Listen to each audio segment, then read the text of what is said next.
Shut up and sit down.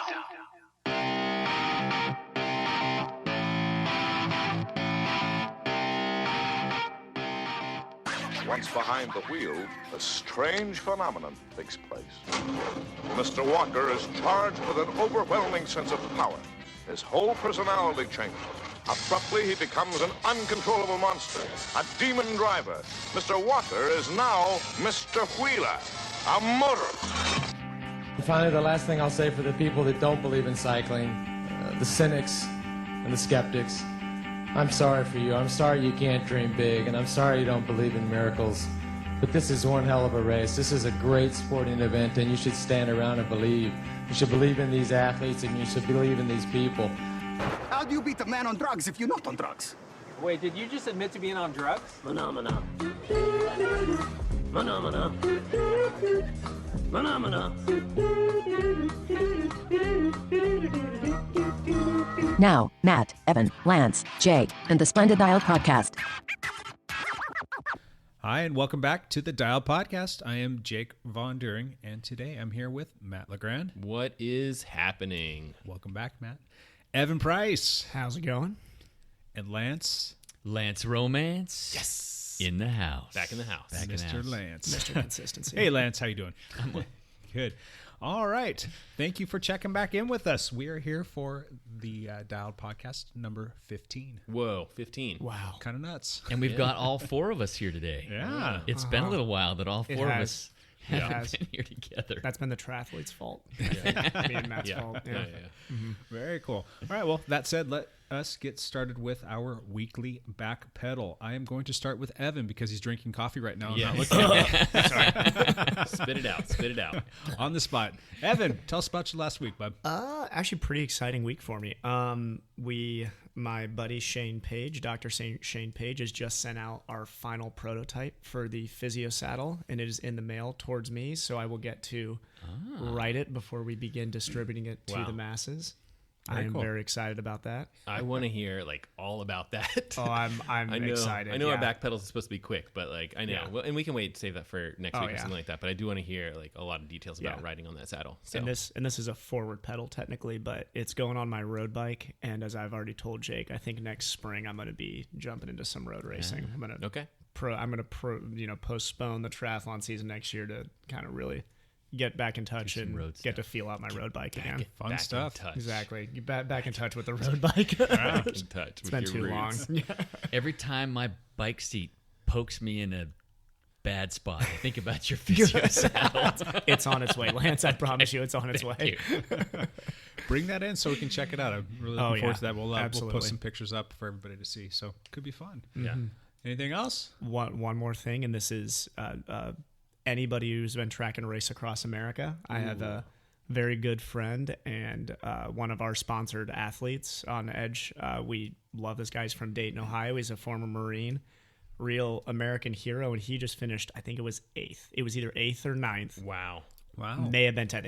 It was between those places. He was top 10 at Race Across America. 11 days and change. Wow. That is just nuts. That's Riding like 3,000 miles, if I'm not mistaken. 3,075 miles.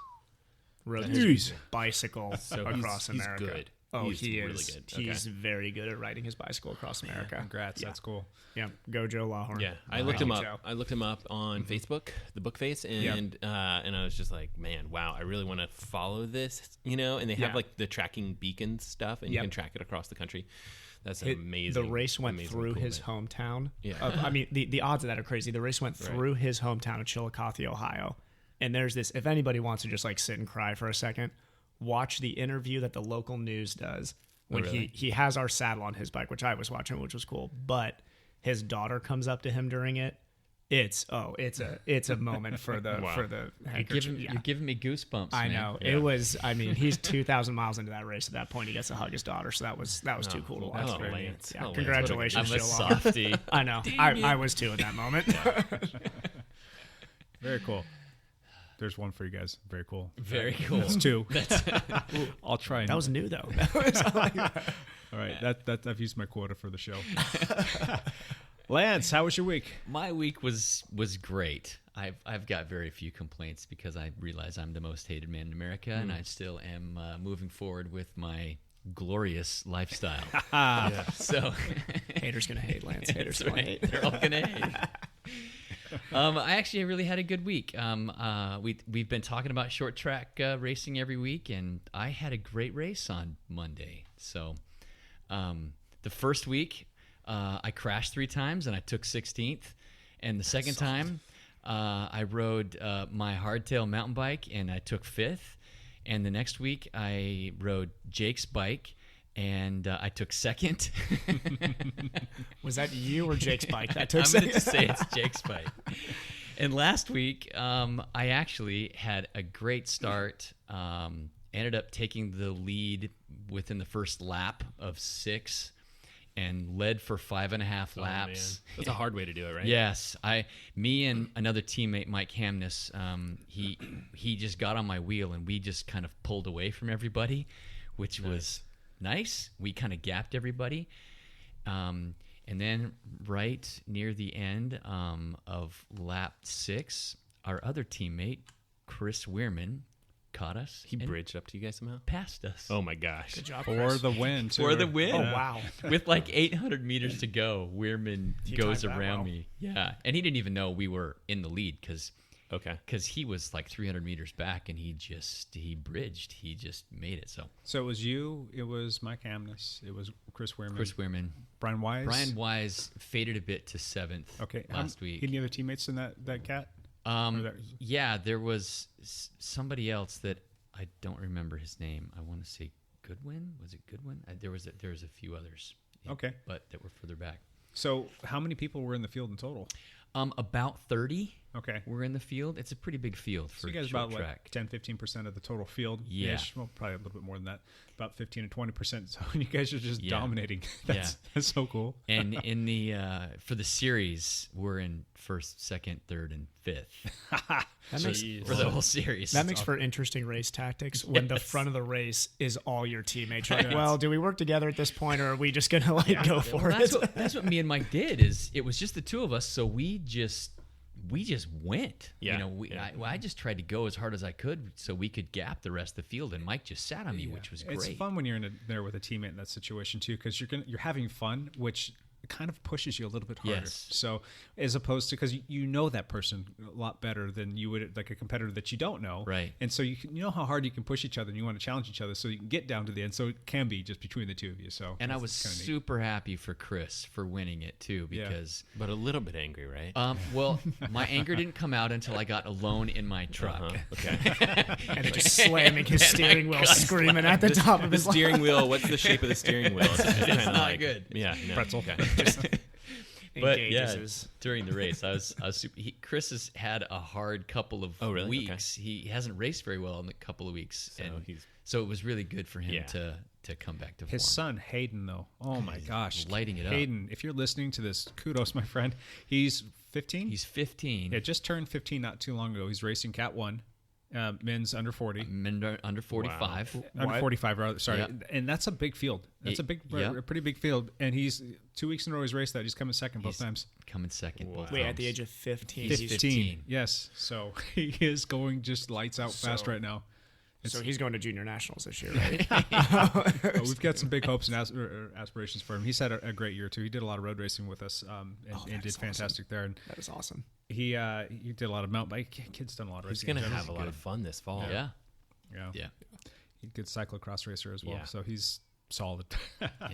It's been he's been fun to watch. I can't hang with him. I Right, can't catch him. Yeah. Which is great. Yeah. Is he still riding junior gearing? I don't think so. He's right. He's up to Yeah. So it's fun to watch the kid race. I'm kind of bummed That is because too I would have cool. been there racing with him, and it could have been the two Yeah, of you us would have been in the same division. right there, just mixing it up with him. That would have been a really good time.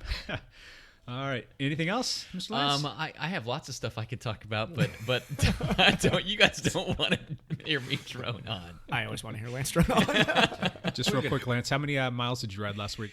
I think I put in over 300 miles again last week. I love it, man. I Yes. love it. That's awesome. I got to catch up to you. God.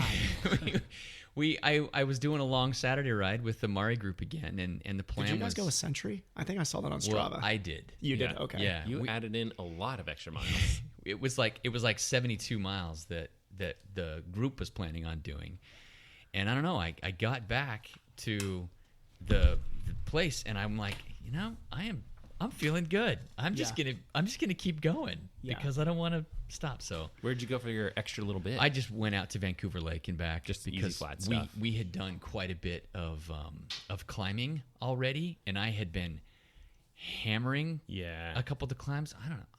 I'm feeling good right now. Dude, you're fit right now. You're hitting the climbs hard, which is not your game, man. No, it is not my game. So I've got 3 Saturday long rides coming up here. Do you want to are your Saturdays? Are you racing Saturdays usually? No, or are you open for I'm long open. rides Saturdays? I've just been going with the Mari group so that I could ride with a group. I could ride with somebody. If you want to ride with me like this upcoming, I have a couple 90 Century 110 sort of rides coming up. I'm on that. I got it. Oh man, I'd we be should game do for that, that. and then the next one we'll talk about how you dropped me at the end, and I'll get to say oh my God, Lance is in good shape. Yeah, and you can always join that Mars Ride group. That's a nice group. Although you want to be on your TT bike. Yeah, that's the problem. I'm going to be on We've my had TT guys bike. We've had come that before. on TT bikes. I hate being that guy. Is it Scott? I hate being that guy. There's another guy, Scott Goodrich. Yeah, Scott Goodrich. He's brought the TT bike before. But he's got a lot of road bike experience. So yeah. most of my life was on a road bike. So yeah. I just never wanted to be the guy with hey guys, I'm going to sit at the front of my arrows real quick. Yeah. It's all good. Matt, welcome back. Yeah. How was your trip, bud? Great. Yeah. Just got back yesterday from Georgia. And Georgia? It was Georgia. It was great actually. I flew out there, and it was a family trip, so I wasn't packing a bike or anything like that. You did pack a camera though, you rented part of a camera? No, well, okay, so I went to Michigan a couple weeks back, and that's when I actually rented a fancy camera lens, which is just super fun. Jake and I earlier before the podcast were talking about camera gear, and so in Georgia they were totally geeking out on camera gear. It was great, but yeah, it was and that's maybe I've done this before too, where you fly somewhere and then just rent a bike and go play around, which is cool because you get to use different stuff, right?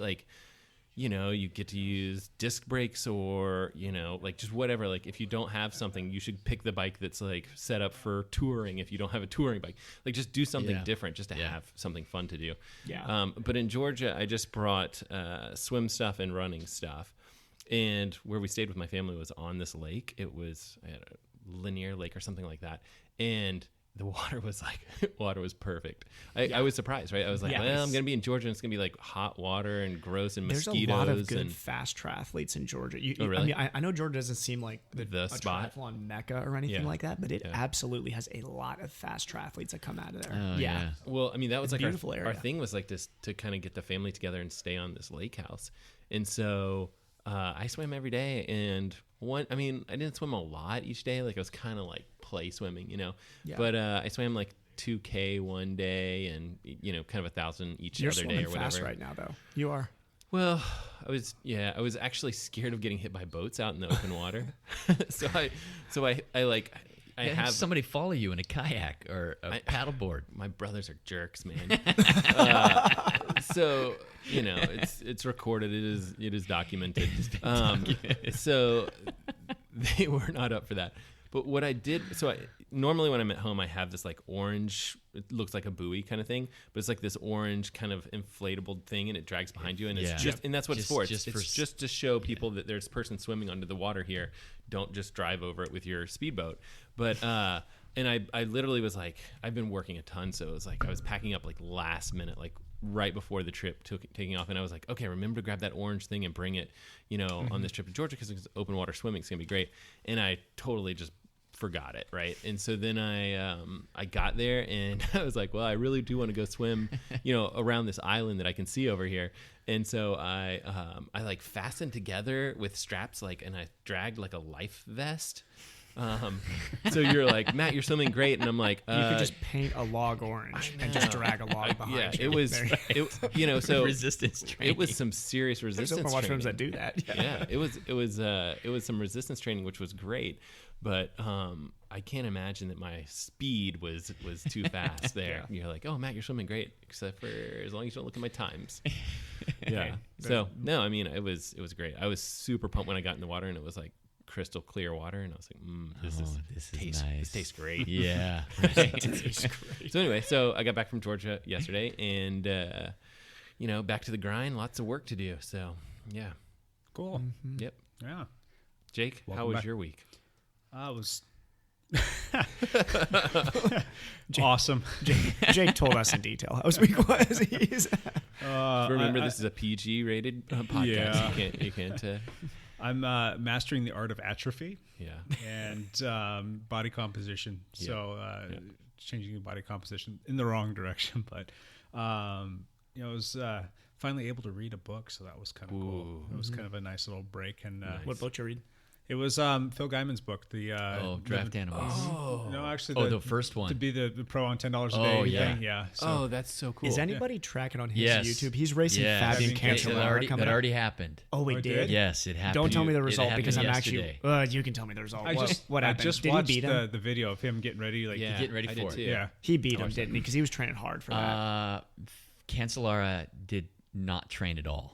I don't think he. So Phil killed him. Oh yeah. Good. I'm glad. But they only raced up one segment, like one 5% 1 grade or whatever. 5K because it was climb. during a Grand It was like a Fondo, I know. 15-minute section, Yeah. wasn't it? Something like Yeah. that. Yeah. and Phil beat him. Phil has got to be like the fittest retired cyclist ever. I mean, really, like if you watch like some of the like Strava segments he's going after, Yeah. that guy's like fitter than he was when he was a pro. He's beating some of his bro. Like, He can get after it. So that was a fun read. Listeners that are interested, there's a YouTube channel, and I think it's called Worst Retirement Ever. Yeah, But if you Ever, search for that, you'll find it. And this guy is just really cool. He's It's a very pro. entertaining. He's a pro cyclist who retired, and at first he was going after Strava segments for people that had doped Correct. and that had these Strava segments, and he was like, "That's ridiculous." And so he was like, "I'm still fit. Let me just go snag these segments." And he's turned it into, I think this is like the second year he's been doing this, Yes. these videos, and they're really good. Yes. Like he's really funny and just it's he's worth turned it checking into out. the worst retirement ever. Yeah. Yeah. He's still killing himself in his retirement. he's still young-ish. He's Yes. like mid-30s or 32, something. I think, if Okay. I'm not Yeah. mistaken. And he was but yeah. kind of a mid-level pro, and Yeah. so he really didn't.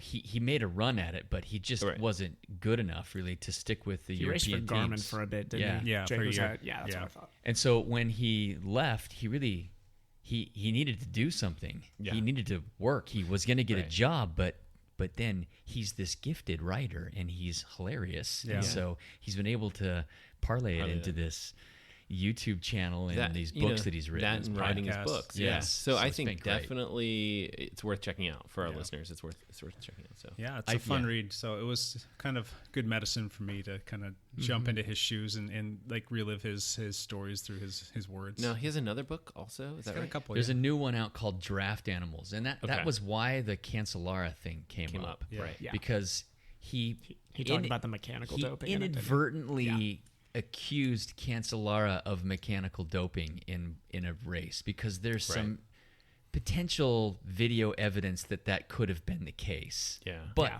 never been proven, can't really prove it.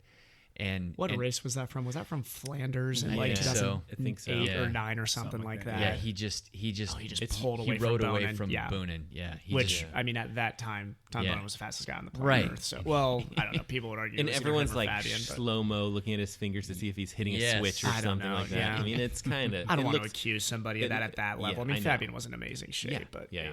Yeah. I mean, I think that's Yeah, it so- doesn't look like a strong evidence.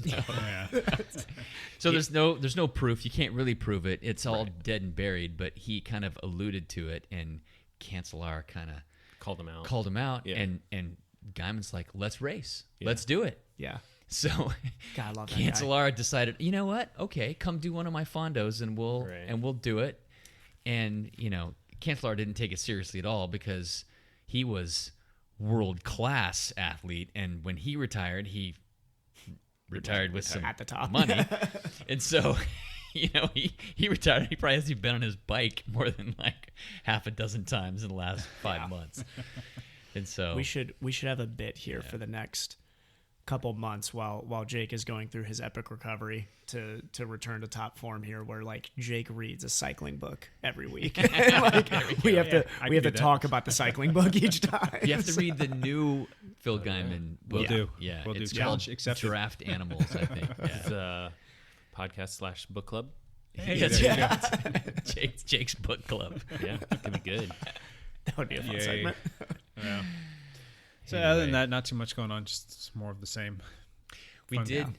I did get to spend a few hours with Jake this week, wrenching on my bike. Yeah. So did you? I came and hung out in the garage. And quality time with Jake. We got rid of all the squeaks and wibbles on my road bike, and there was plenty of them. Did you pull the bottom bracket? And... We had to do everything. Okay. Did you have to replace the bearings on the bottom bracket? No, we didn't have to replace the bearings. But bearings were butter smooth. Yeah. There's reducers on there, so he's got the BB30 set up, but he's running the Shimano. Okay, yeah. That was your guess, wasn't it, Jake, originally? Yeah. So we replaced those, and then he had some hubs that needed to be tightened up, and he had some head tube creaking, and we went through and just kind of top to bottom this bike. And too many watts, Lance. Too many watts. Like Lance Romance was a sneaky stealth. It was great, man. And he's like, I got out on it. I'm like, oh, I can do 100 miles on this thing. This bike is smooth, and now it's making noise again. So. Yeah, that was kind of one of the highlights of my week, actually. Oh, good. So, yeah, thanks, well, thanks for reminding me of that.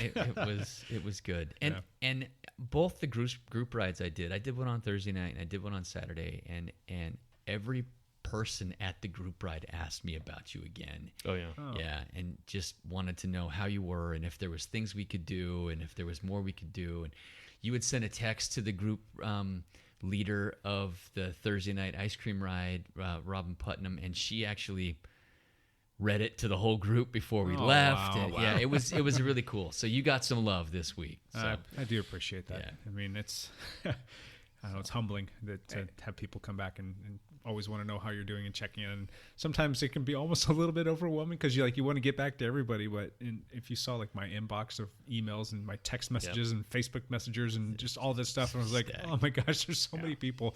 So I haven't gotten back to you. I apologize, and I will at some point. And not to divulge too much about your condition, but also the post-concussion sort of stuff. It's tough to.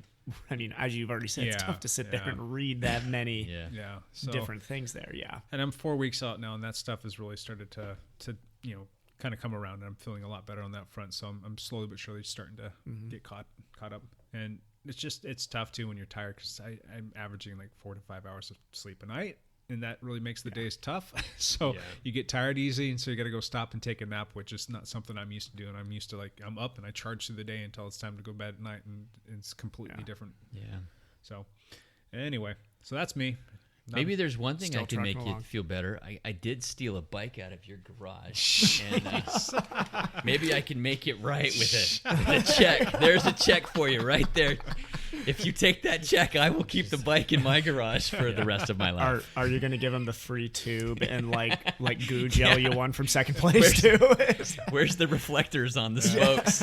Oh, hey, Matt, just so you know, Lance won like a Preem or something. I don't know what he won, but he brought like a little 4-pack of Hub Brewing beer. So we've got those. I've got them stashed in the fridge for one of our evening casts. I was going to say, if you guys drink those without me. I won beer, and I brought it last week, and you weren't here. Okay. So. Okay. I purposefully set them aside for you. So when I'm clear to have an adult beverage, all right, it's on like Donkey Kong. That's perfect. That sounds like a plan. It was no Preem. It was a raffle. It was. Oh, so it was? It was no Preem. We'll take it. Let me just make it clear.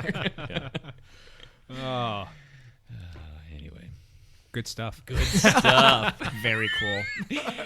Glorious. Glorious. Oh, man. Hey, Lance, how about beautiful, bright, brilliant, dazzling, delightful, enjoyable, listen, gorgeous, Does grand, Jake have a gratifying? synonyms? He has a.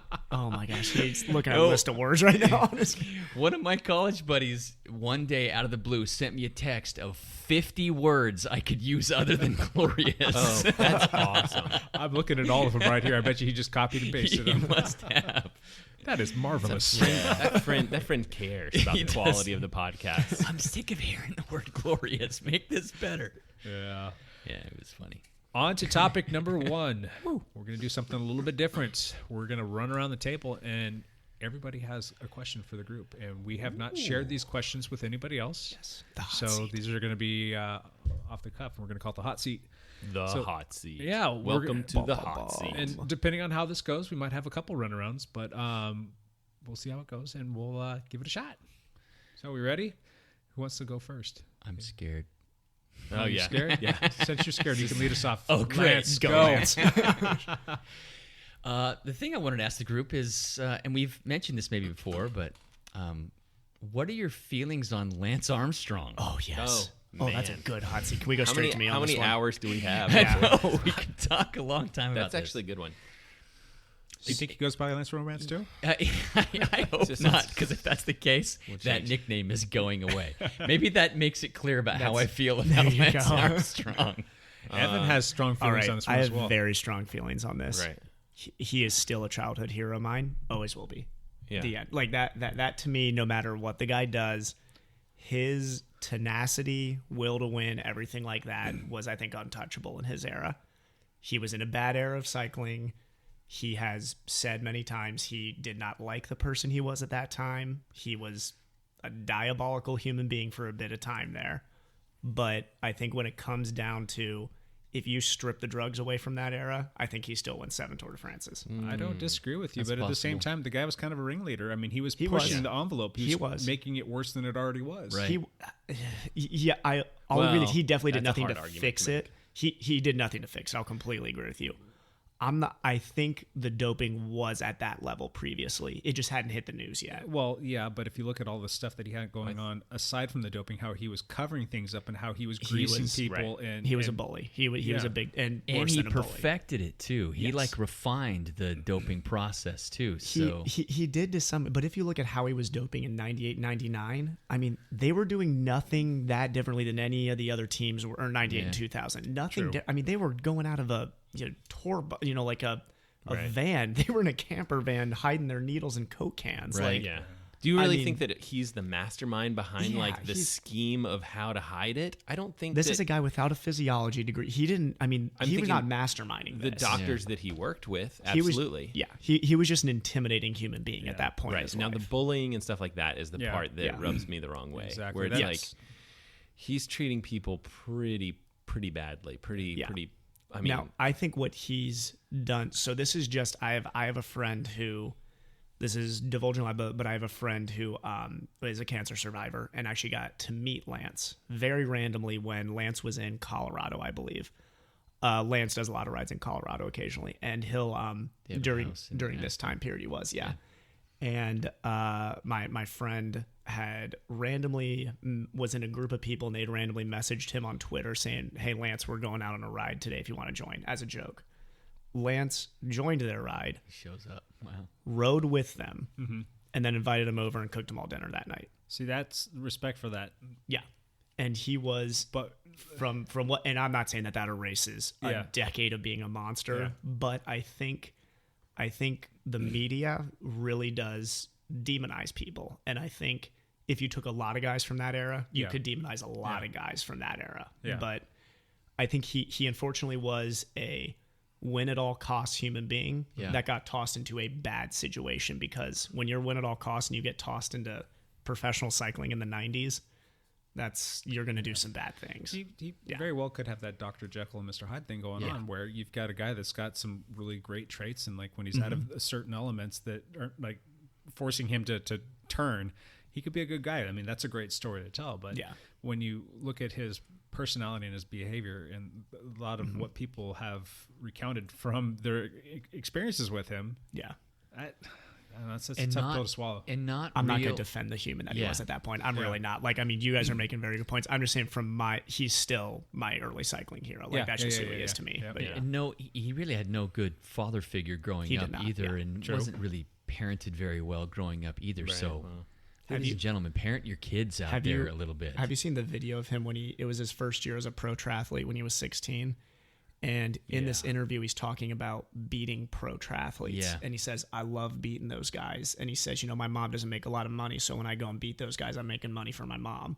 Right. And I think he took that experience and he took his cancer experience, and that's where that win at came from. all costs. Like, no matter what, that guy was going to win every race he was in. So, Well, maybe he just took a lot longer to grow up. Yeah, that's my take on it too. Is where it's like, hey, you want to ask me about my 20-year-old self? It wasn't great. Wasn't my finest moments for sure. And I'm sure that's he's looking back at it and he's like, except for every camera was pointed at my face, and I was doing horrible stuff. Yeah. And I hope that he's like going back and trying to make amends as much as possible. He treated some people really bad. Yes. And I he just was hope a monster. Evan said it right. Yeah.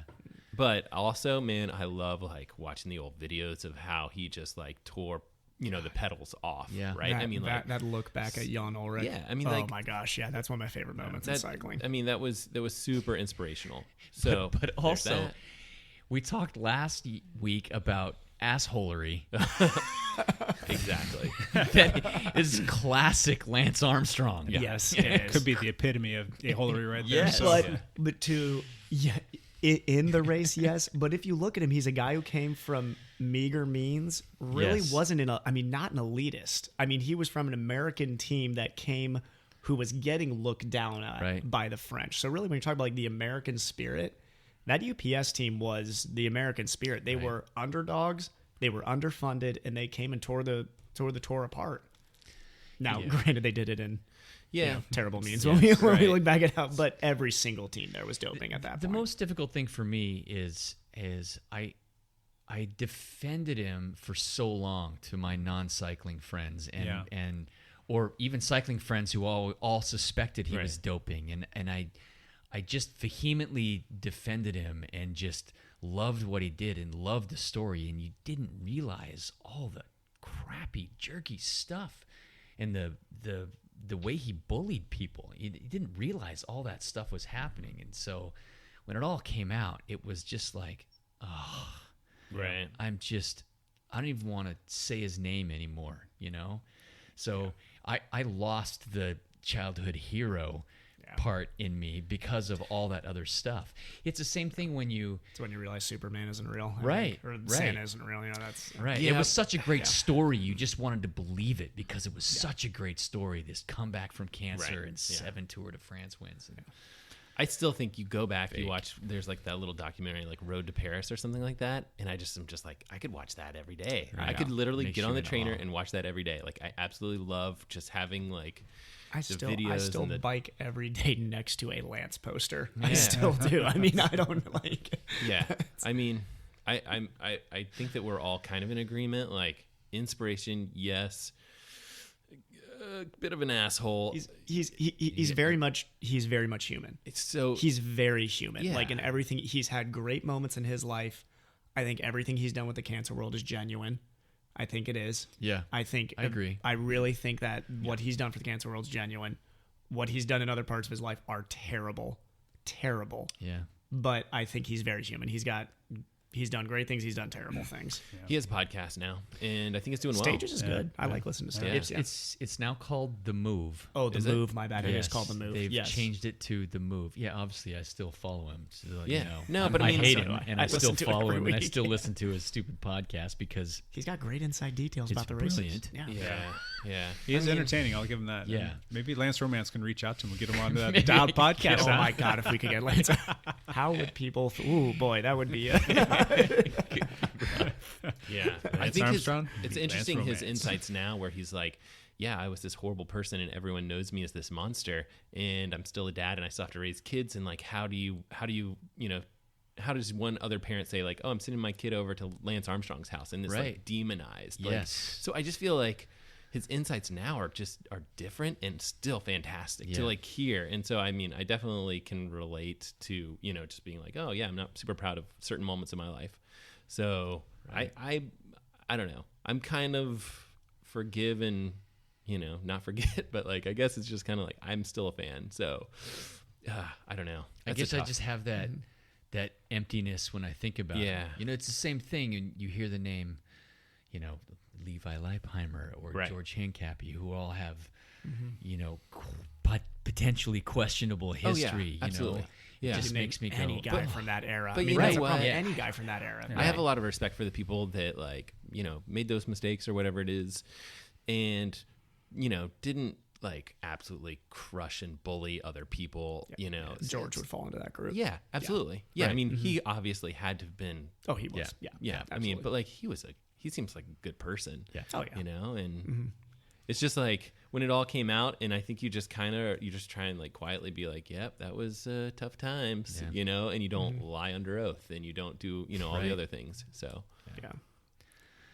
See, my question blew it up. I'm sorry. Man, First question. The seats are warmer now. All right. To Lance's right, Evan. Okay, so we'll lighten it up a little bit here. okay. This is a question for everybody. and there's only this is not a what if question. It's one or the other. Who wins right now a beer mile between me and Matt? A beer mile? Now, so I will lay out the rules of what a beer mile is, and I so hope I don't end up on errors and omissions. You'll have to tell me. It is. Yeah. I know. I believe do you drink a beer miler. to start, Yes. or is it okay? You drink a beer. To I should start. not know the rules of a beer mile, Yeah. and I know all the rules. There to is the beer mile. there is a 10-meter zone where you can drink. Correct? Yeah, it's exchange zones, but Yes. I think it's more than 10. But Is it okay? Well, something like you say can 10. walk during those periods. Yeah. I've seen them walk during. Yeah, Right. so you drink a beer, Yep. you run 400. You drink a beer, you run 400. You drink beer, you run 400. To the mile, I think I basically. just threw up in my mouth just thinking you- about Most that. people do. If, Yeah. if you're out, if you throw up, you do an extra lap. Oh, Yes. Oh, Yeah. jeez. Yes. But you don't have to drink an extra beer. You just have to do an extra lap. extra lap. I believe the current world record's under 5 minutes, It's right. Wasn't there yeah, one it is. guy who Yeah, went it is. under- It's sub 5, I which think is to me just I went really fast. amazing. I went really fast in college. Okay. I think I have the school record and all this stuff. Seriously? Oh yeah, I was That's really amazing. Good. That Well, is. I Do- ran. do you remember I your chugged time? a beer. Well, I think it was 6:17. Oh, that is fast. So I could. So my first lap is. So this is crazy. I chugged a beer and did a lap, and I came through the first 400 in like 67, because I can chug a beer really fast. That was like Yeah, that one. makes a It's difference. one of my talents. Oh boy. What are you guys Running, drinking out not there? so Like much. some Bud Light, some Keystone? What are you guys drinking? Yeah, what are we you're- drinking? Something super light, so right? I think official rules are that it can't be a light beer. Yeah, it can't be light because yeah. it's usually out of a bottle when I've seen them do it. Oh no, I think you can do can. Can you? And then you're supposed to hold the can your over head. your head just to make sure that it's empty. It's empty. Can you shotgun it? No, No, just normal Yeah, straight up open. like pop top And that's go. the thing is like you're not drunk when you're doing this. It's just your stomach is so full Yeah. that the last lap is pretty slow. So, I mean, you're just trying not to throw up. You're gaining like 2-3 pounds during the race. Yeah. So So who wins? this is a question to Matt, Jake, and then Lance. I think Evan wins. I think he's got youth on his side. He's got speed on his side. The beer chugging thing, I could probably out chug him in a beer, but like I don't think that's gonna save me that much time. My legs just can't. You know the fast stuff. Like part of me thinks like, oh, it's a mile. I could gut it out. I have that history of running a hard, fast mile, but like my legs just don't move fast I don't anymore. know. I could It's see really Matt making hard. a Fast Friday video about chugging beer to win the beer Yeah. mile Yeah. and being up Could on be. YouTube. And he'll YouTube come it. up with every single advantage of cutting time. Right. I would just Like, worry about I what just- my system would do on that 4th lap. Yeah. It's a lot of beer for my system. If you throw up, I'd beat you. But That's the thing. Yeah, I would have to keep I it don't down. know. Yeah. So Matt has like a little bit of a tolerance to beer because he likes himself a beer. Doesn't drink a lot, but he can have a couple beers. yeah, So, Evan, how's your tolerance? I enjoy drinking. My tolerance is not that great. So it could get interesting. I think it could come down to the last lap. I think it comes I down think to it comes down to the last lap. yeah. That'd be intense. Yeah, like Evan's leading, and it just like comes down, and we lean at the line, I'm crashing, and then falling all apart. of a sudden Evan's throwing up as he leans across the finish line. I think the question is valid, but I think there's only one way to settle it. I think there is only one way to settle it. I take that camera outside and Yes. video this. Camera. We're gonna need a post nationals, which will be in August. August. Beer mile. Okay. Matt LeGrand versus Evan Price. Put it on your calendar. I'll sell tickets. Okay. That sounds I'm horrible. all for this. Sounds I'm all horrible. for this. I vote for Matt because I think the experience would come through. Yeah. I'd be scared going into this. I'll be honest. I'd be very intimidated going into this. Knowing it's- that he's done 6:17, I'd be very scared. I'm telling you, like I literally like even running like a. I don't know, like a 75-second quarter just sounds so fast to me right now. Like it really hurts. I was doing, what was I doing? Like, I coached cross country and I was like running with the kids. I was running with one of the girls. She's not even our fastest girl on the team. And I was running with her and I was like, oh my gosh, my legs just can't move. Like they cannot like move through the process. So, but I'm going to start training. I'm going to start training tonight. That top end 2 and 4 speed, I've realized I've like just started really specifically training that back, and I finally got the feeling back, but it takes a while. Like going at, like I was hitting like 32, 33 for 2s, and it's like, I mean, I was like, oh God, this took me a while to get that back in my Lance, legs. you know what they're talking about over Nope. Yeah. there? All right. It's interesting. Let's move on. Okay, next hot seat. As people are tuning away. Just kidding. Matt, your turn. I think you guys were fearful of my hot seat question, but you shouldn't be because it's a kind of a softball. Last hard workout that you guys have done in the past 2 years, just like a real difficult workout that you want to talk about. So if you can think of something that was scary and you took it on and you survived because you're here to tell the tale, what was it? Me personally? Jake. Sure. Yes. Start us off. I can tell you that, well, it was a race, which is kind of workout. But That counts. It was this year, just doing the Barton Park, going solo off the front. Solo off the front. Off the front. Didn't you do for like 40 miles? I or remember It that was story, 32, 36 miles. 36 off the front. miles. That's the off the hardest. front. You feel like that's the hardest thing you've done along the past couple years? Probably. I mean, holding, what was it, 300 and almost 30 watts for an hour and 45 minutes. Good God. So Oh. that hurt. I've also done some 20-minute thresholds Right. with the short recovery in between, That's and then about 45 minutes on either side of that of just like warming up and cooling down. That's a good point. Those FTP tests where you're just like, bleh. Those are hard. It's those like are doing terrible. back-to-back FTP tests is kind of what I do with those rides, and I think they're fantastic for building Right. your fitness and whatnot. Yeah. And I think I did one with 3 of them in there as well, and that those Three 20 minutes. the third 20-minute you're seeing sideways and wanting to puke. Oh So man. Yeah.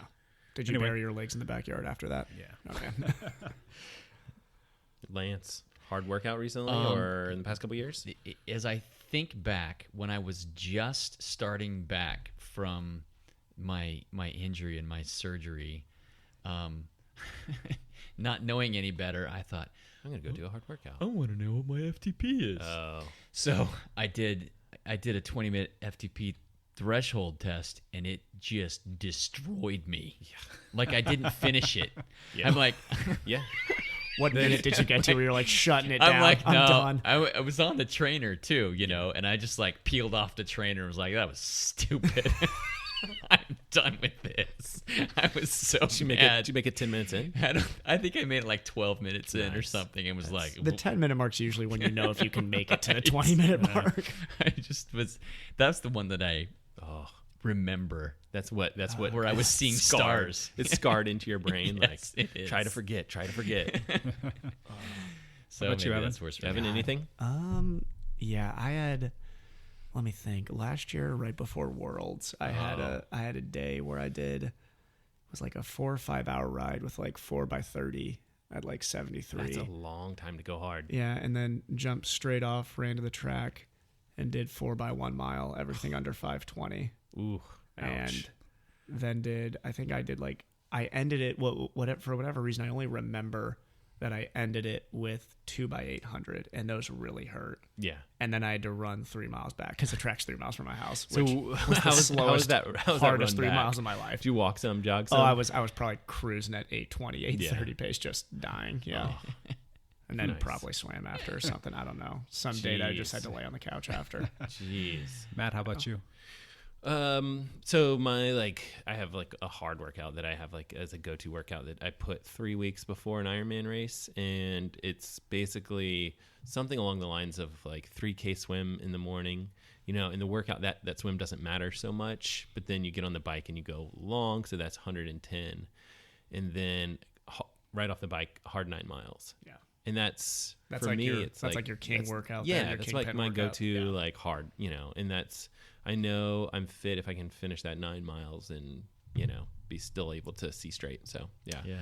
That's the one that I think of when I think crazy. That does not sound glorious.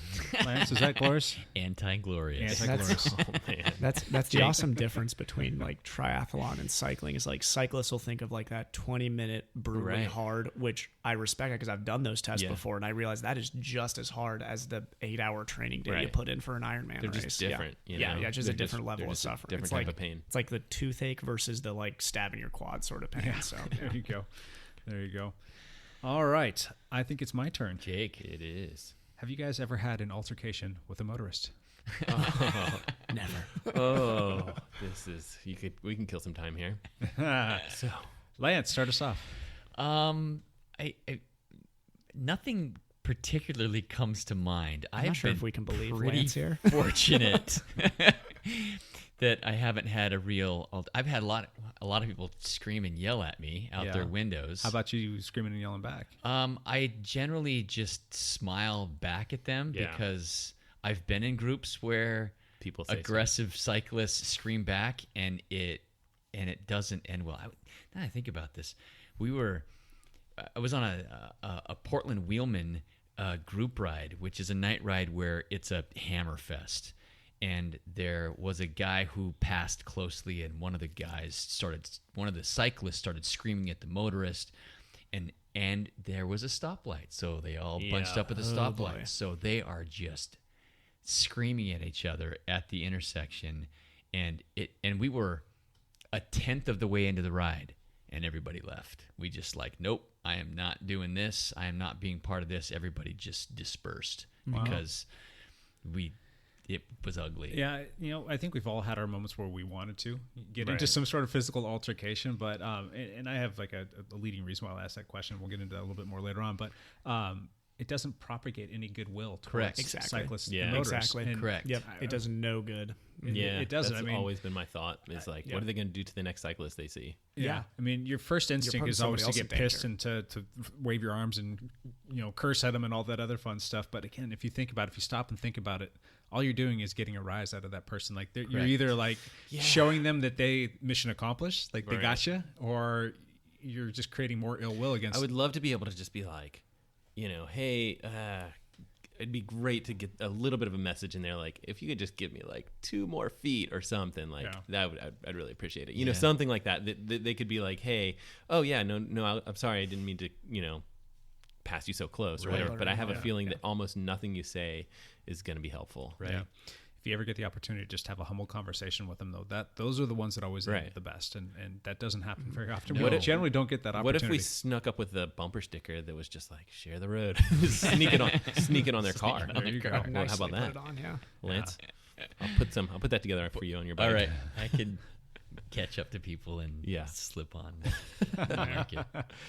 How about you, Evan? It's like just kill them with kindness. I kind of agree. Like usually I'll be the super sarcastic wave, have a nice day. Yeah. Like, try to just show them that they're being ridiculous. Yeah. But I don't know. I mean, like after riding in Ohio for so long, I got so used to getting buzzed that to me it just became a funny thing. Like I would just kind of laugh about it. But there's one I remember in Ada and one I remember here. So the one in Ada was a truck with extended side mirrors once clipped me in the back of the head so hard it kind of knocked me out silly for a second.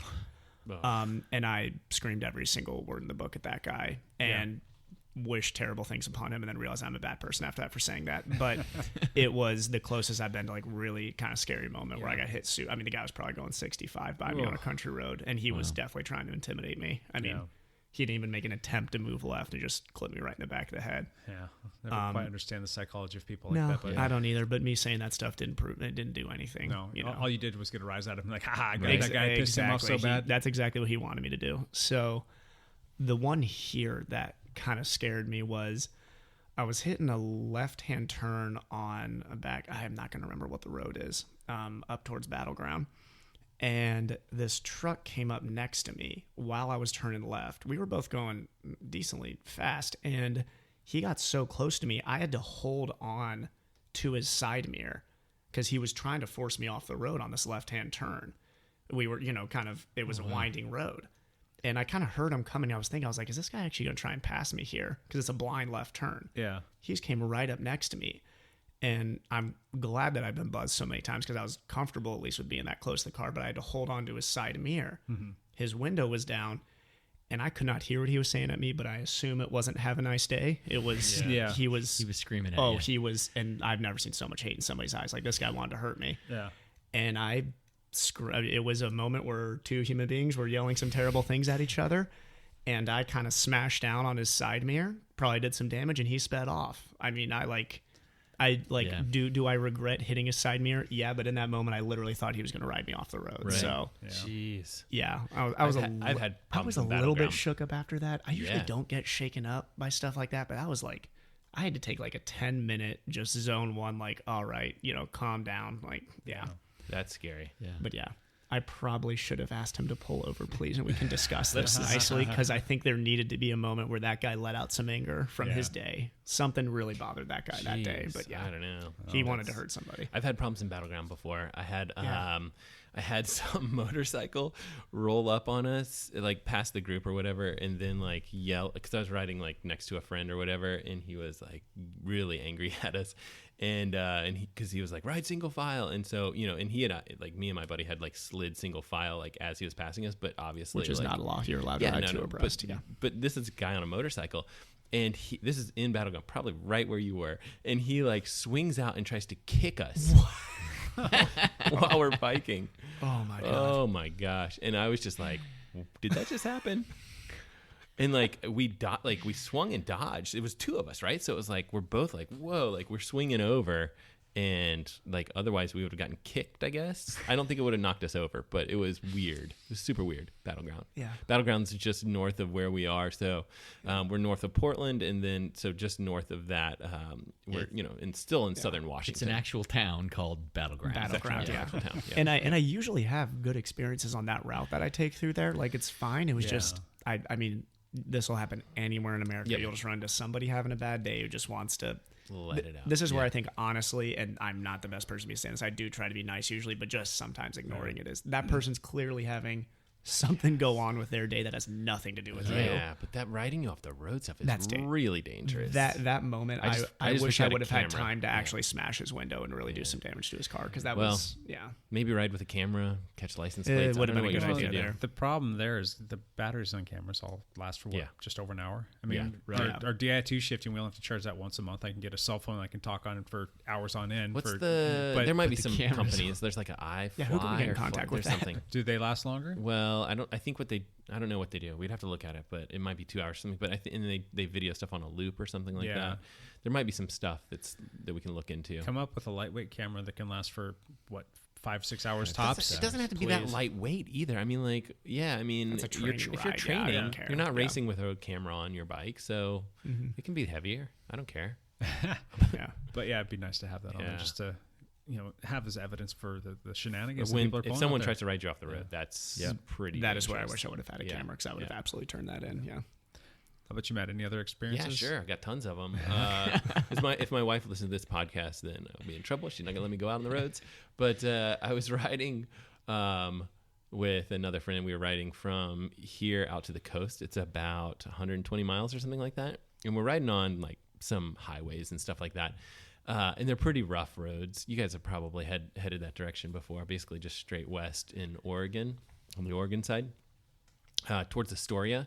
Yeah. And we're getting pretty close to Astoria, and this car like comes up and like same thing, like it's like kind of trying to run us off the road or whatever.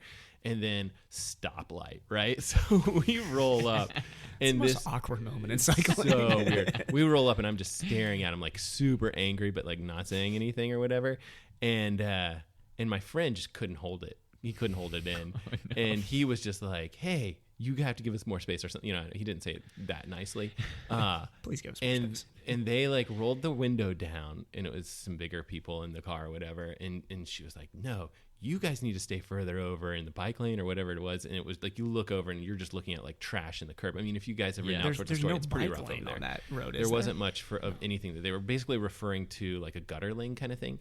And he just let loose, and he was just like, "Get your fat beep, beep, beep, beep, beep, beep, beep." Oh, and he was like, "Get your back on the interstate, blah, blah, blah, blah, blah." And he just laid into him. And I was just like, this is a fight. Like we're here we we're go. Gonna roll. I guess we're gonna roll with these people. And I was like, it was so Matt's weird. taking his helmet off, getting the boxing gloves ready. And then like the whole time I'm just like you, like I'm just so embarrassed. Like I just like, do we disperse? Like I guess right. Like I'm just thinking to myself, this is not gonna make them like nice to the next cyclist that right. they see. And obviously they're not gonna get out on their bikes. Like that's never gonna happen. Like they're just gonna hate cyclists the rest of their life, right? So my thought process is like, whatever I can do to try and make this car nice to the next cyclist, which de-escalate. is very hard to do. So your friend cusses him out, and then Matt just goes, "So how's your day going? Can I buy you a coffee or something?" No, I think dinner sometime. I kind of gave up on that one because anyway, tough times on the road. Yeah, I had a guy not too long ago. It was probably last summer actually. I was coming back in Vancouver, and there's some roads that are highly traveled by cyclists because they've got nice big bike lanes and whatnot. And there's, I think it might even be McGillivray kind of close to where your old office was, coming back towards Camas, where I live. Huge bike lanes there. Yeah. Yeah. So it is like they call it like the bike corridor or something. Yeah. They have a name for it. Massive spaces. So very bike friendly, and there's a lot of stop signs through there. And generally speaking, you don't come to a full and complete stop on a bike, Right. But you play it smart. You do the right thing. And sometimes when you're coming up to it, just as a car's getting ready to take off, you can basically not blow it. You'll slow down, but you'll go with that person, so you don't come to that full and complete stop and kind of wait your turn. It's just kind of like safety in numbers kind of thing. You're rolling with another person. It's kind of like a little rolling blockade for you. So I did that, and the guy that was behind said car didn't like that. Didn't like it Was at I all. with you on that ride? Was the older guy? It might have been another all the Why time, would but this somebody this care? time Why would they care? This time I don't know. This time it was me, and that guy saw me do that and laid on his horn. He rolled his window down. He was hooting and hollering and screaming. He was flying up, and the car that I had rolled through the stop sign with, carried on, and he beat me to the next stop sign and went, not by much, but guess who lined up with me at the next stop sign? There you go, And guess who got out of his car? What? Yes. Out of his and was car. trying to run around the front of his car to get into it with me. And I'm not a small guy. I mean, I'm 6 foot, and I'm not. I would not fight Jake. No. Anybody who's not seen Jake Jake, would win a fight out of Jake any of us in this room. I would I would fight me and Matt. I would look at me and Matt and be like, I could probably win that fight against these two. The two of us couldn't take Jake. This guy was probably 55 years old. He was probably about 5'5" and probably weighed about 230 pounds. I mean, I could have just Napoleon flicked him and complex. he would have fallen down. But I'm like, I just kind of laughed. I'm like, really, buddy?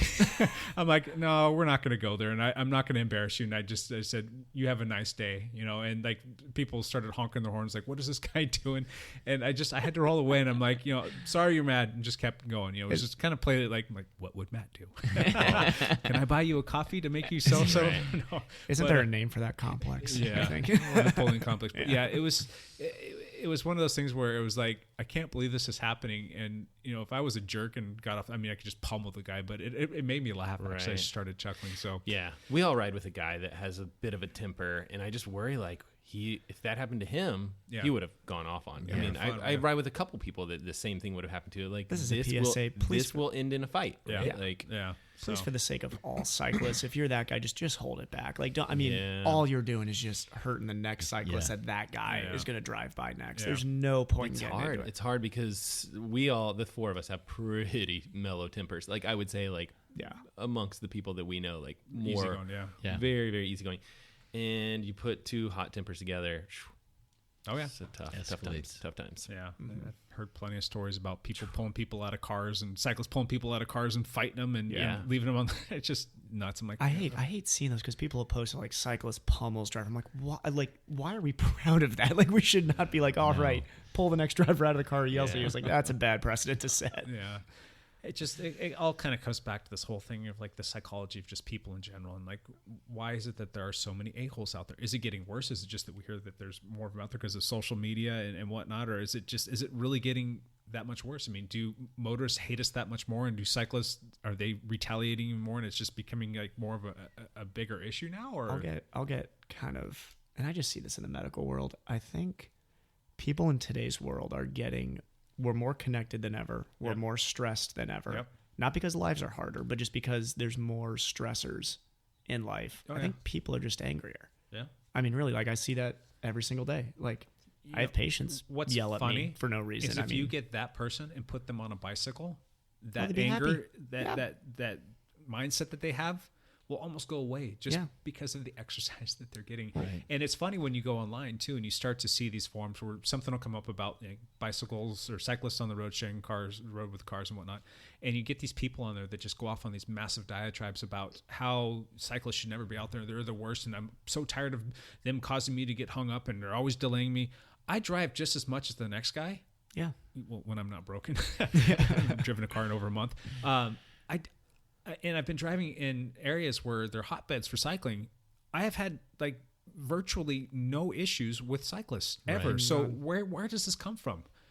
Just I mean, I can people, understand that, like, if you live in some little Hobunk, town, and it's like a little country road, and Billy Bob likes to ride his bike in the middle of the lane, and Billy Bob can only go 15 miles an hour. Like, but come on, Billy Bob, get off, get to the right. That's like, that's a needle in a haystack. I don't understand where all this animosity comes from, and is it, is there a jealousy thing, or is it like, well, you're not a car, you're not like me, you're not, you're somebody else, and I'm not going to like you. Maybe it's the skin tight kits. Maybe if we wore baggy jeans and t-shirts, people would be like, I like that guy better.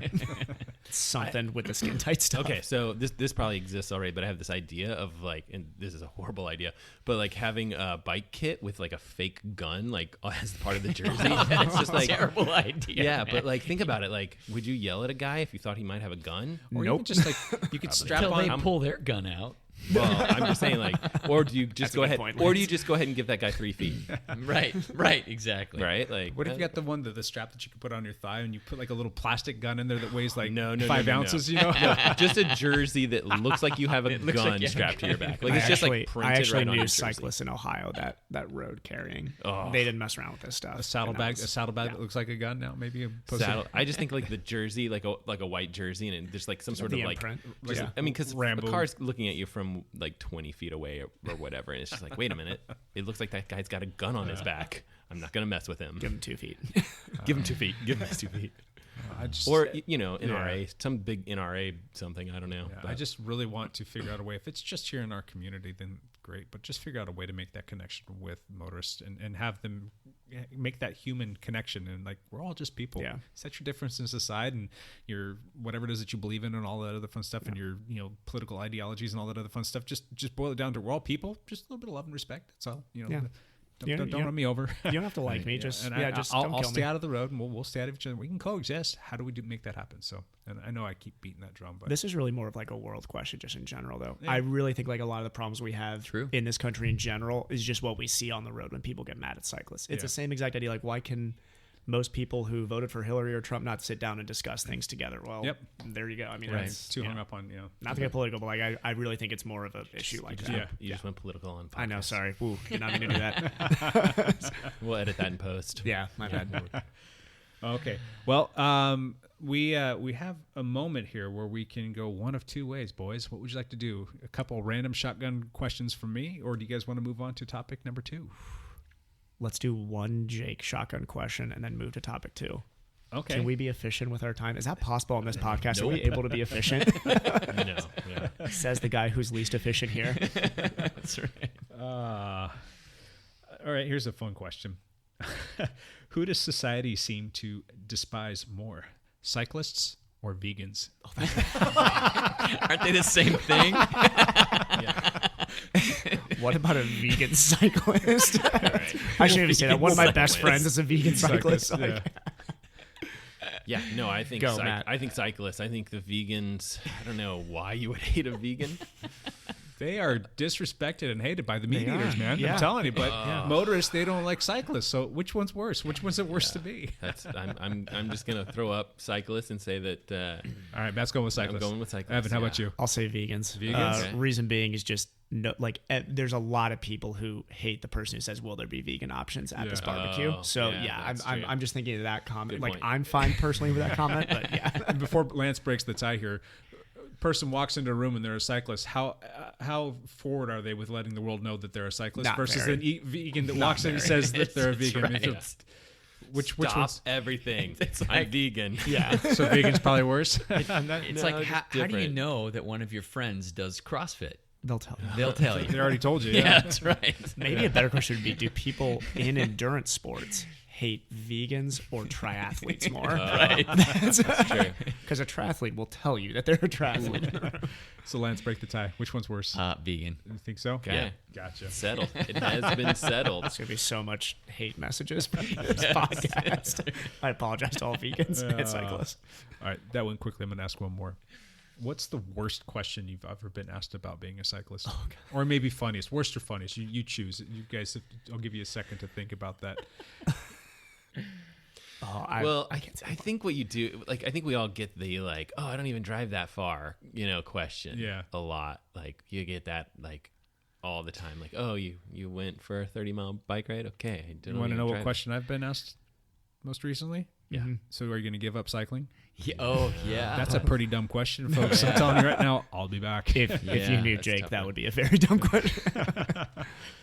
Any other funny questions? So it's not. It's more of a comment that I get than a question. Yeah. Is, oh man, I wish I had that much time to work out. Oh yeah. No, I just wake up at 4 a.m. and do it. As they're on social media, Facebook, time. asking you that question while they're watching 20 TV shows. Exactly. Right. It's like you have an hour in your day to do this. I promise you. Yes. Oh, how about you, Lance? So, are you going to shave your legs too? Yes. That's so annoying. So annoying. I think the guy sitting directly to your right has asked you that every time on this podcast. At least 15 times on the 15th podcast. Bringing it up. Yeah.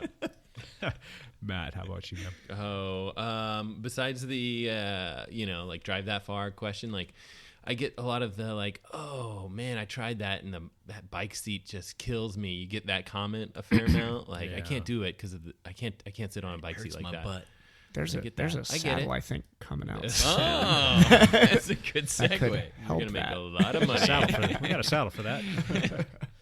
Oh. Good stuff. All right. Good stuff. Very cool. Very cool. All right. We've got some time to discuss our my gosh, topic we made number it, 2. yes. We made it. I wasn't sure if we were going to have time or not, but we do. Really good job. Let's talk about the Tour de France, you guys. That Yes. starts up later this week. Yeah. Okay. So for me and those that don't know, like, which day does it start? Because I believe it is on Thursday. Well, let's see here. so this podcast would potentially come out on Wednesday, which is 4th of July. 4th of July. Which so maybe it might come out a little later. We don't know. But We will be talking about it. It actually is going to start on Saturday, July 7th. Okay, so that's what I was thinking, the we've got a 7th. few days coming Okay. out. So, yeah. so that is exciting. Yeah, Yes. it is. And there's the big question right now. And Evan and I were talking about this earlier. And I think we both came to the basic same summarization Yes. of this whole Yes. thing. But Chris Froome, Right. whether or not he's going to be allowed to race. Now, Evan, if you want to kind of bring us up to speed on that. So I believe, unless something has changed today that I haven't seen yet, UCI said he will. Or no, wait. ASO, the Tour de France organization, said he will not be racing in the Tour. He will What? not be allowed. But I believe UCI just cleared the salbutamol case. So Okay. that case is no longer under investigation. They have claimed it is not. I really don't know what they claimed at the end of that. I think they're basically saying that whatever Chris Froome did was not against the rules. I don't know. Not against the, which is ridiculous. He had twice the amount, 3 times, actually 2 or 3 times the amount of salbutamol in the system. So he will, according to the 2 big governing bodies here, they are disagreeing on whether he will be racing or not. Me and Jake came to the same conclusion. He's going to be racing in the Tour de France. I'd be shocked if he's not racing. I'd in be the Tour de shocked too. France. Yeah. This is just them stoking the fire to get ratings. That's all it is. Yes. So completely agree. Really? You think so? Oh, yeah. You know how much publicity they're getting out of this? Right. If just- you say he's not racing, you get publicity. If you say he is racing, I don't back in, trust you get either publicity. of those organizations Yeah, in their no, decision making anymore, and they have no credibility anymore. So can I say something controversial? I like Chris Froome. I'm not saying that he's clean. I'm definitely not saying that. But it's again, it comes back to like I like watching Lance Armstrong race. Like he in the last Tour de France, like he almost won the whole thing on like descending stuff. Yeah, exactly. And he's done some really cool he's stuff. a cagey rider. He's a very cagey rider. And see, like 2 or 3 years ago, though, they no wouldn't one have would said have that. described They that. put him in a Yeah. box and said that That's he's true. just He's got soft, a big yeah. motor. And remember, they would say like, "Oh, he just rides to the numbers." Like, Sky is so boring. Blah blah blah blah blah. I mean, he just took that like stereotype that was placed upon Sky, which is fine. It's okay if people think that, but like then he's like, "Oh, I'm gonna try and tear away from this group on a descent." It is like he did that as a big like kind of middle finger to everybody who said Right. that. It was like he Right. did that on purpose. He was like, I'm gonna attack when people do not think I'm going to. Well, And then last year, Nibali like tearing apart the Roubaix stage. He On the rode away On from the descent. Well, no. It No. was when he just when they were on rode the away. cobbled stage when him and what was it, Yes. Lars Boom I think rode away. I think this was when he was on Astana. Still, he's not on Astana anymore. and but you watched Giro d'Italia, and he like what was it, stage 19? Was that what it was? I think so. Yeah. 18, 19. One of those 2 stages. He like he absolutely crushed it, right? And for me, like that's fun to watch. I really enjoy watching it. So I it might be hope for drug this- induced, yeah. but it's still fun to watch. I hope for the sake of the race that he's there. Just for the sake of watching the race, people can get as angry as they want about that. But like, I really, for the sake of the quality of the Tour de France this year, hope that he's there. I'm excited to watch Richie Porte.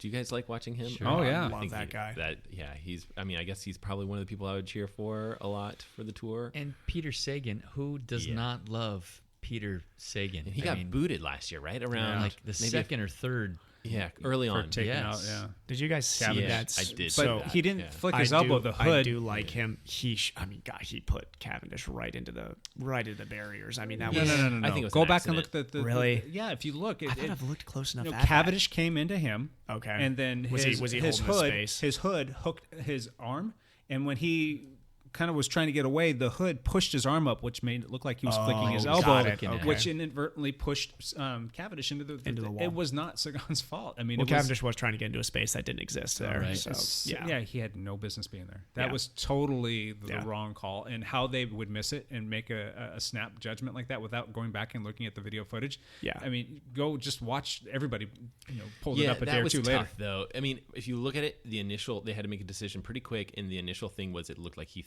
threw an elbow pretty bad. If you look at it in real like it. time, Yeah. look at it in real time, Yeah. yes, it looks exactly like Yeah. that. But his That's a good arm point, though, Jake. was I mean, if caught he on the hooks him, hood, yeah. and he had to Yeah. lift his arm up to get it off there. And Otherwise, they he's sh- going to go down too. And they should be looking at that longer. If you're going to make a decision to They- take out one of the best riders from the race. Yeah, exactly. Yeah. So wrong So call, but that was yeah. the wrong call. And also, I'm not the biggest Cavendish fan. I think he's done some sketchy stuff in the past. So I mean, he put in a similar Deckenkolb on the situation. tarmac a few years Yep. earlier, Absolutely. and that was a didn't big he do some time. like helmet stuff too one year? I don't Yeah. know. I thought I'm not a huge fan. I mean, Sprinter mentality. Yeah, I respect his athleticism, but as Yeah. a person, no. Yeah. Which again, some of the things that we've talked about, where it's like Lance Armstrong, like Chris Froome, I think it's like sometimes it's nice to be like, hey, this person kicks ass and they're not an asshole. So Right. it's like, Yeah. Exactly. for me, that's the person that I want to cheer for. Right. Richie Port, really. Richie I mean, Port, yeah, I think Richie he's a Port's good guy. gonna be cool. I like him. Here's the guy that I love. Who I don't. I'm not. Oh God, I got to look at the start list. I'm not sure if Adam Yates is going to be racing. Is he? He was just in I the don't know. He Giro, was so just I the would Giro, I would yeah. not expect him to be I there. don't think so. I don't think he would be, but I love Adam Yates. Is he with Orca Green Edge? Yeah. He's He a guy. led that race until the He Giro fell d'Italia apart. until what, like Till- 3 days? till Or like stage week 18, I wanna 3. say. stage 18 or It something. was So week couple, 3 he fell couple apart. stages Yeah. left. Yeah. And But his that's team, tough. that team, I love. Anybody who watches The Orca Green Edge stuff? YouTube, they have Yeah. a backstage pass thing that's really cool. You get to kind of see that team, and That they're is- just a great team together. They're a cool team. They like to ride for him, which I think is kind of rare sometimes in the world, where you got guys who just want to ride for somebody. Yep. But him and Chavez, that team loves riding for those two. Yeah. Well, here's Yeah, he'll do well. real Yeah. quick, just on Those two both the are Tour gonna de be France in general. Some of you guys and gals might be listening to this going, oh God, they're talking about bike racing. Blah, blah, blah. I don't want to watch the Tour. Blah, blah, blah. Stop. Give it a chance. And I'll liken it to the Olympics. Like, you don't know hardly any of these people. When you sit down and you actually watch it and they start telling the stories, these broadcasters that are actually doing all the commentary on the show are magical storytellers. And you really start to get like buy-in, and you start to really appreciate all of the different people out there and what it takes to be an athlete in this particular race, and how grueling it is. You really start to get invested, and you buy it. I mean, you're in. Like, you watch the first couple stages and you're in. And I can tell you this because my wife has sat with me before, and she's like, and she'll tell you, oh God, here we go again. You know, and she's happy that I have like you guys sitting here with me and other friends and people. They come over and talk to me about bikes, because then I'll shut up because I get it out of my system, so I don't do it to her. And then, all of a sudden I bring up the Tour, and when she first got into it, it's like, oh, I don't want to watch this. I'm like, just give it a chance. And like 2 or 3 episodes in, she starts to remember people's names. She starts like asking me, hey, what time are we going to watch the, and next thing you know, cool. she was hooked. So if you've never watched the Tour before, give it a chance. Just watch the first couple and really give it a chance and listen to these guys and start to get some buy-in on these athletes. It's a lot of fun. It's a lot of fun to watch. So just my little. I mean, it's why I fell in love with cycling. Like, at a young age, watching the Tour de France is why I fell in love with it. So. My ride volume goes down every year in July because I've spent my free time watching the stages. So anything else in particular about it's the Tour that you guys are it's looking going forward to be kind of an interesting race, because they're going back to the cobbles. So there's still going to be cobbles. That could take some people out of the race. Every year there's going to be somebody we just talked about there is going to be taken out in the cobbles. I hope It not. happens I hope, but odds are somebody will. They're going through Alpe d'Huez again.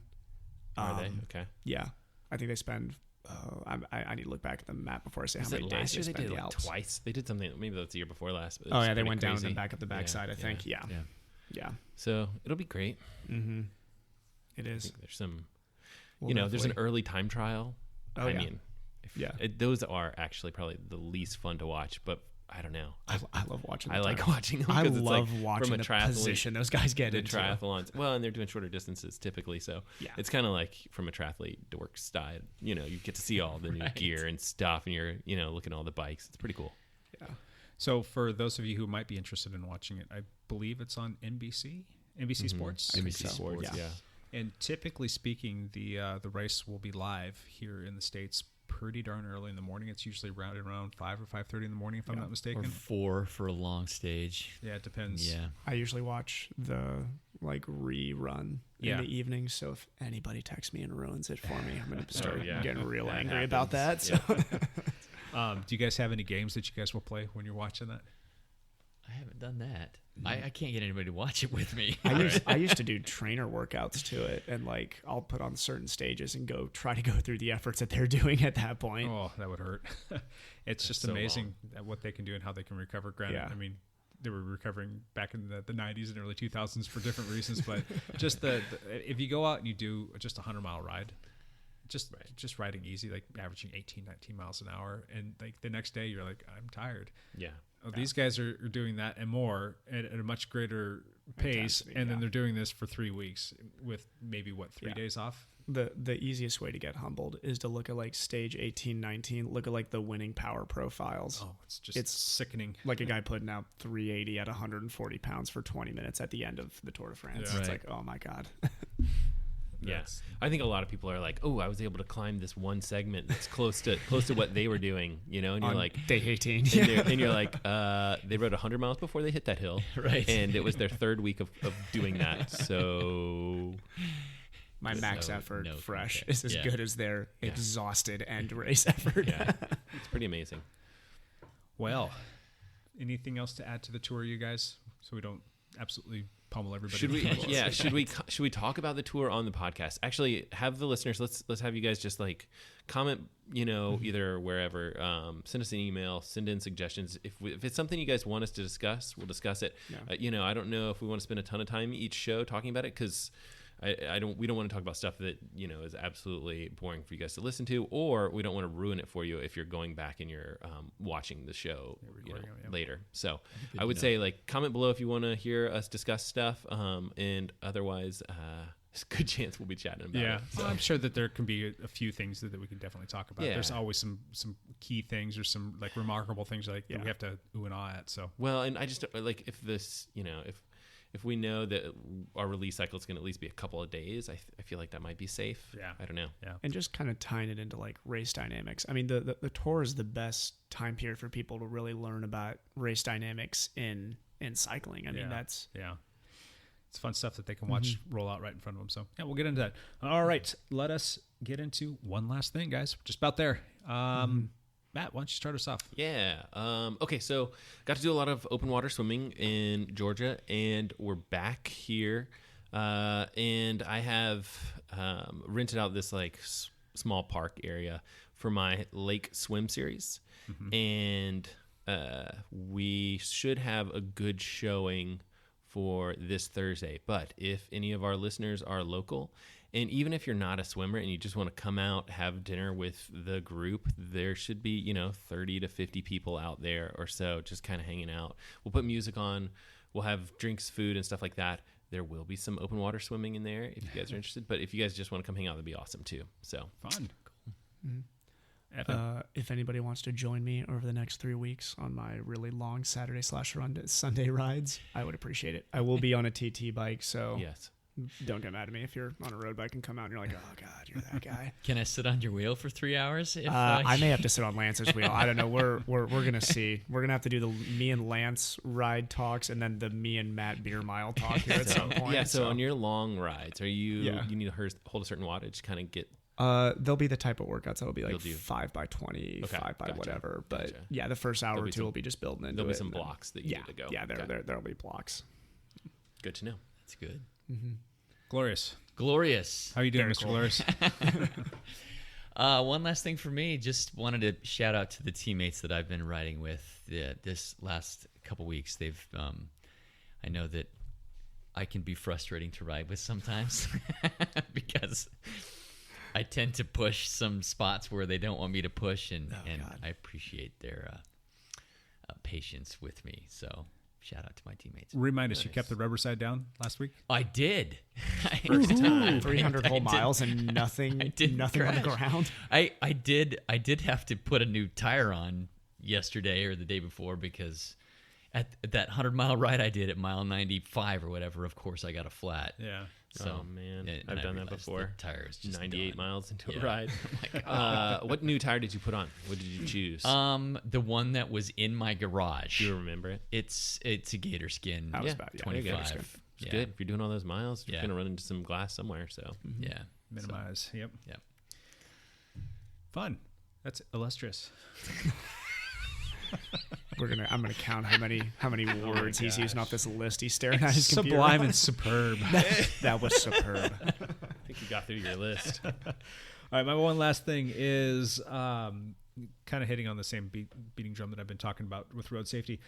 Take a second, and if you have never really learned the rules of the road and how to ride safely on the road, go to a website like Cascade Bicycle Club, and there are some really good resources there to really just kind of help guide you through the process of how to safely ride on the road. I think it's going to have to start with us as cyclists.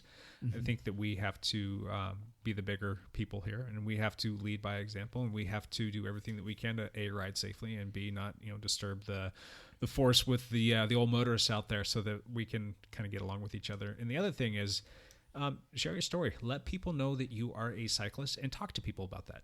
Vegan cyclist.